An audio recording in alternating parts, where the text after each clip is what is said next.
community, and kindness in the small Midwestern town of Brookhaven, where summers smelled of fresh-cut grass and winters painted the streets white with snow, lived a 16-year-old boy named Ethan Parker. Ethan wasn't the most popular kid in school. He wasn't a star athlete or the kind of person who drew attention when he walked into a room. But what made him different wasn't loud or flashy. It was quite a habit of noticing people others overlooked. He noticed when the elderly man at the corner store struggled to carry groceries. He noticed when the shy girl in class didn't have a partner for group projects. He noticed when someone was hurting, even if they never said a word. Ethan didn't have much. His mom worked at a laundromat. His dad had left years ago, and he wore the same pair of sneakers until the soles nearly wore through. But what he did have was a heart that leaned toward kindness.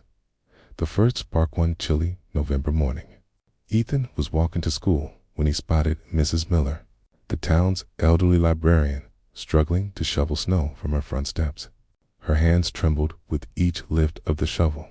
Without thinking, Ethan dropped his backpack in the snow and hurried over. "Here, let me," he said, taking the shovel from her. Mrs. Miller blinked in surprise. "Oh, Ethan, I can't ask you." "You didn't," he interrupted with a small grin. "But my arms are younger than yours." In 10 minutes, the steps were clear.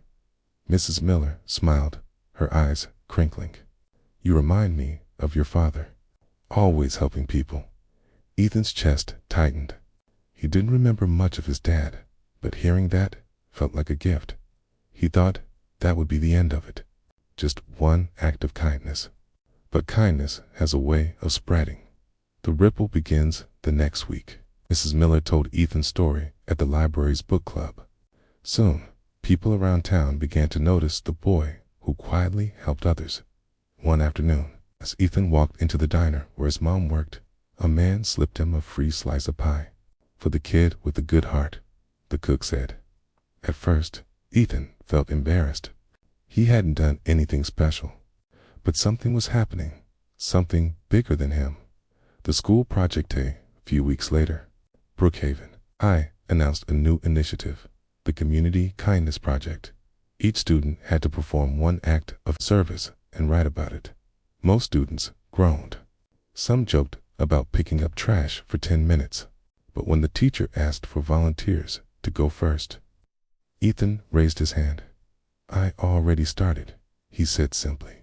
He shared about helping Mrs. Miller, about carrying groceries for his neighbor, about tutoring a freshman who was failing math. The classroom fell silent. For once, no one teased him. Instead, a girl whispered, "That's actually really cool." And just like that, spark caught fire. The town transforms inspired by Ethan's example. His classmates began trying too. Some visited the nursing home to read to seniors. Others organized a food drive. A group of athletes shoveled snow for families who couldn't. Within weeks, Brookhaven started to feel different. Smiles came easier. Strangers held doors open. People said thank you more often. One evening at dinner, Ethan's mom said, "You know what they're calling you now? The heart of Brookhaven." Ethan laughed, shaking his head. "That's ridiculous. I just shoveled a sidewalk." But deep down, he felt something shift. Maybe small things really did matter. The crisis one icy night in December, Brookhaven faced a true test. A blizzard swept through town, knocking out power. Roads froze. Families were stuck inside. And the nursing home generator failed. Word spread quickly. The residents were freezing. Without hesitation, Ethan grabbed his coat. He called Jason, his best friend. "Meet me at the nursing home. Bring blankets." By the time they arrived, dozens of students were already their kids who'd once teased Ethan, now carrying supplies. Parents joined too, delivering food and firewood. Ethan found Mrs. Miller shivering under a thin blanket. He wrapped her in his own coat and sat beside her. "We'll keep the light on," he promised. All night, the town worked together, keeping each other warm until help arrived. The recognition a week later, when the storm had passed and power returned, The mayor held a town meeting. He praised the community's response, but his words kept circling back to one person. This all began with a boy who thought no act of kindness was too small. Brookhaven has always been a good town, but Ethan Parker reminded us how to be great again. The crowd rose in applause. Ethan sat frozen, cheeks red. He never wanted attention. But when he glanced at his mom, tears shone in her eyes. "I'm proud of you," she whispered. The lasting change. A scholarship from the Community Kindness Project went to Ethan, helping him apply to colleges he never thought possible. But more importantly, Brookhaven itself had changed. The diner started a pay-it-forward board where people left free meal tickets for others.